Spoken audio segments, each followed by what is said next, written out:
Good morning. My name is Abdul Kareem, and I'm here assuming the role of sustainability management for the University of Tulsa, Oklahoma Regulation of Energy program. Our company, the Switch is On, is a ethanol production plant in Moundville, Alabama, looking to produce 50 million gallons a year of ethanol, 35 million gallons a year of biodiesel, and have a combination of a waste and water treatment plant as well as co-generating with the feedstock of the switchgrass and biodiesel. Our mission statement is to meet the needs of the present energy demand currently upon us. As you are aware of, Section 1501 of the Energy Policy Act of 2005 establishes the requirement that all gasoline sold in the United States must meet a renewable requirement. This requirement we feel would be a part of our business model, which is ethanol. Since 2006, over 4 billion gallons of ethanol have been mandated to be produced, and that have been increasing every year to now up to over 700 million gallons of ethanol. Demand is still available. Switchgrass, the primary feedstock for our plant, is a C4 perennial grass that grows natively in the southern states of the United States. It is a crop, or it is a grass feedstock that requires little or no cultivation, little or no heavy rainfall. It is used in a number of applications as relates to soil erosion, as relates to animal feedstock. This crop requires no low input, they call it, a low input in terms of fertilization. Once it's planted, it can sustain itself for 10 years without having to be replanted because of the seeds and how the grass is harvested. So this feedstock produces over 25 tons per hectare and 380 liters per ton once harvested. Its cost of production is half that of corn, and it meets the cellulose greenhouse gas threshold of 0.008% per 14 million gallons. So we are all excited about this particular feedstock being used in our sustainability resource plan here at the plant. It also produces over 540% more energy for co-generating, which we will utilize, again at the plant to generate our own electricity, which we'll sell excess to the grid.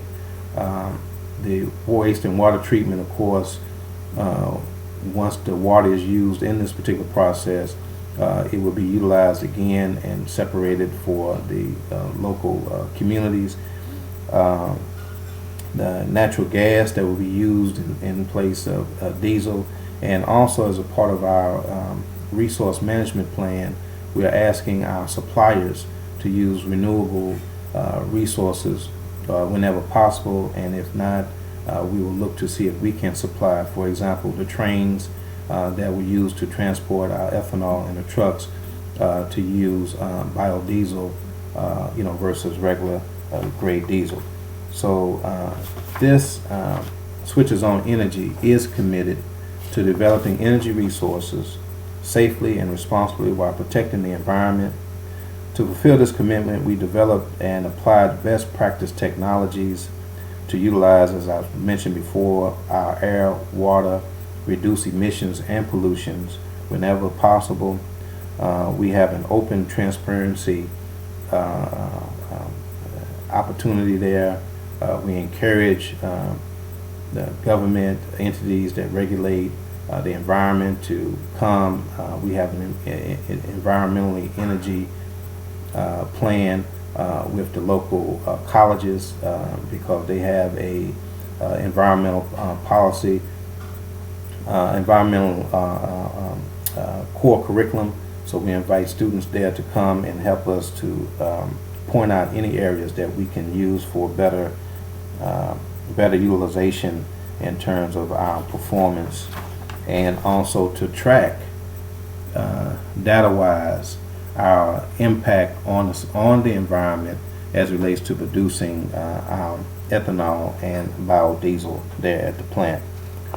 Some of the feedstock for the biodiesel, now that we mention it, will be biohazardous waste from hospitals, animal waste from restaurants, as well as farmers in the area. Any wood chips. This plant can utilize and cultivate any type of feedstock for the biodiesel aspect, but again, for the ethanol aspect, we'll be using switchgrass. We have partnered with plastic manufacturers because the switchgrass also can be used in a biodegradable plastic. So Premier Classic Products out of New Jersey have created a polymer that is marketable, that can be utilizing switchgrass as its feedstock, so that we again can be a part of the renewable and environmental protected space. If there's any questions, I'll take it from the audience. Hope I've answered your questions as much as I possibly could. Again, these are written policies that we have in place. We're looking for any opportunity to work with people such as yourself who have expertise in that area to further advance our environmental impact and create a sustainable environment. Thank you again.